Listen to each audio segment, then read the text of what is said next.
Hello guys, আপনারা জানেন আমি একটা নতুন চ্যানেল খুলেছি। তো সেই উদ্দেশ্যে নতুন একটা ব্লগ আপনার সামনে তুলে ধরলাম।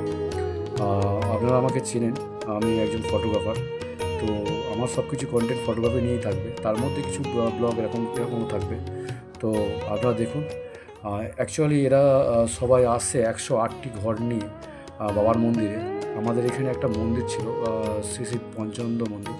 সেটার প্রতিষ্ঠিত উদ্দেশ্যে 108টি ঘর নিয়ে মহাপ্রভুতলা থেকে এরা হেঁটে হেঁটে হচ্ছে গঙ্গার জল নিয়ে এসেছিলো। তো দেখুন কতজন, মানে কত লোক সারি সারি সারি সারি ঘর নিয়ে যাচ্ছে বা কলসি নিয়ে যাচ্ছে। অ্যাকচুয়ালি 108টি আমাদের হিন্দু শাস্ত্রে একটা পবিত্র সংখ্যা হিসেবে ধরা হয়। তো সেই উদ্দেশ্যে 108টি ঘর দিয়ে গঙ্গা জল দিয়ে মহাযজ্ঞ হবে।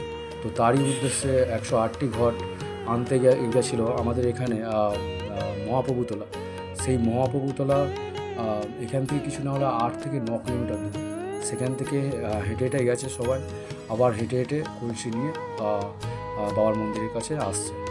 দেখুন সবাই সবাই কত মানে আনন্দিত, কত হই উল্লাস করে বাবার মন্দিরে যাচ্ছে ঘর নিয়ে, মানে গঙ্গা জল নিয়ে। কত সুন্দর দেখুন, একবারও মনে হচ্ছে না যে এদের কোনো ক্লান্তি রয়েছে বা এতটা ডিস্টেন্সে হেঁটে এসছে সবাই। একটা মুখে যে ক্লান্তি থাকে বা একটা বিরক্তিবোধ থাকে, কিছুই নেই। কারণ এটা অ্যাকচুয়ালি একটা মিরাক্কেলই বলতে পারেন।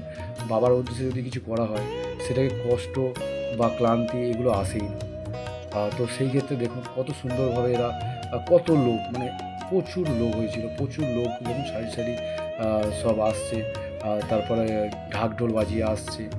দেখুন সবাই একে একে আসছে, একে একে কলসি নিয়ে, কেউ কলসি নিয়ে আসছে, কেউ ছোট ঘর নিয়ে আসছে, যে যেমনভাবে পেরেছে বাবার জন্যে, বাবা পঞ্চানন্দ মন্দিরের জন্যে, পঞ্চানন্দ ঠাকুরের জন্যে ঘর নিয়ে আসছে। দেখুন ছেলেরাও গেছে, বিভিন্ন ছেলেরাও গেছে।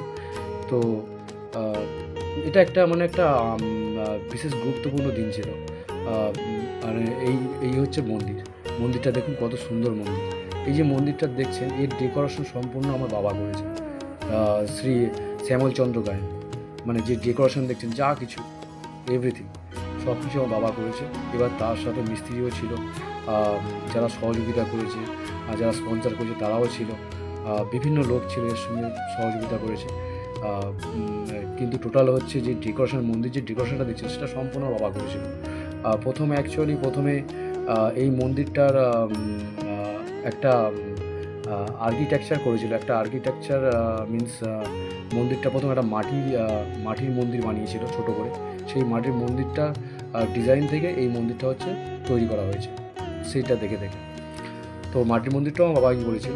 দেখুন যে এখানে কত মানে মহিলা এসছে, মানে ওই ঘটের জন্যে, ওই ঘরটা বাবার কাছে নিয়ে আসার জন্যে।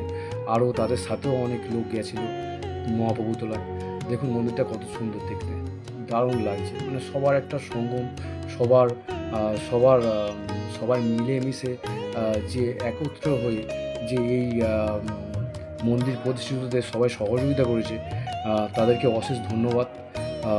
যে এরা এত সুন্দরভাবে সবাই সবাই মন্দির প্রাঙ্গণে এসেছিলো বা বাবার জন্য জল আনতে এসেছিলো। দেখুন খুবই সুন্দর লাগছে, দেখুন অসাধারণ লাগছে। একটা অসাধারণ একটা মুহূর্ত ছিল এটা। তো আশা করছি আপনাদের ভালো লাগছে মন্দিরটা। তো এই মন্দিরটা এই যে ঘটগুলো এনেছিল, সেই ঘটগুলো হচ্ছে এই ঘট। দেখুন এই ঘটগুলো হচ্ছে এই 108টি ঘট আছে এখানে। আপনাদেরকে আমি দেখালাম ওই ঘটগুলি। আর দেখুন লোকে লোকারণ হয়ে গেছিলো সেই দিন।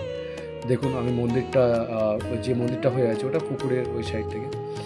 তো যাই হোক, এখানে দেখুন, এখানে রাত্রের ভিউটা দেখুন, রাত্রের একটা মায়াবী ভিউ, মানে রাত্রের ভিউটা জাস্ট অসাধারণ লাগছে। দেখুন রাতেরও আমি ভিউ কিছু নিয়েছিলাম, তো সেইগুলো তোমাদের সামনে তুলে ধরলাম। সেদিন মন্দিরটা খুব সুন্দর করে সাজানো হয়েছিল। এটা শিব ঠাকুরের একটা থিম নিয়ে আছে, স্বামী বিবেকানন্দ আছে, রামকৃষ্ণ আছে, বিভিন্ন ধরনের স্বামী বিবেকানন্দ, এই সেই ঘট। এবং এপারে আছে মহাদেব, আমাদের মহাদেব ঠাকুর। তো আহ, সেটাকে নিয়ে একটা থিম করা হয়েছিল। তো সেই থিমটা মন্দিরে রয়েছে। এই যে থিমটা, একটা একটা গরুকে দেখছেন যে বসে আছে, এটা সেই কেদারনাথে যেমন ছিল সেরকম টাইপের বানানোর চেষ্টা করেছিল। তো যাই হোক, মন্দিরটা কিন্তু খুবই সুন্দর, অপূর্ব, দেখতেও ভালো লাগছে। এই বেদি করেছিল, এই বেদিটার ভিতরে এই 108টি ঘট রাখবে। আর আগামী দিন হচ্ছে মহাযজ্ঞ। দেখুন, মানে জলের ওপার থেকে দেখুন একটা মায়াবী একটা মুহূর্ত সৃষ্টি করেছে মন্দিরটা। মানে দারুণ লাগছে, চাঁদকে নিয়ে দেখুন, চাঁদের সাথে মন্দিরটা দারুণ লাগে দেখতে, অসাধারণ লাগছে। তো যাই হোক, আহ, এবারে থাকবে মহাযজ্ঞ। ঠিক আছে, মহাযজ্ঞর দিন আপনাদের সাথে আমি থাকবো, আবার আসবো, আবার দেখা হবে।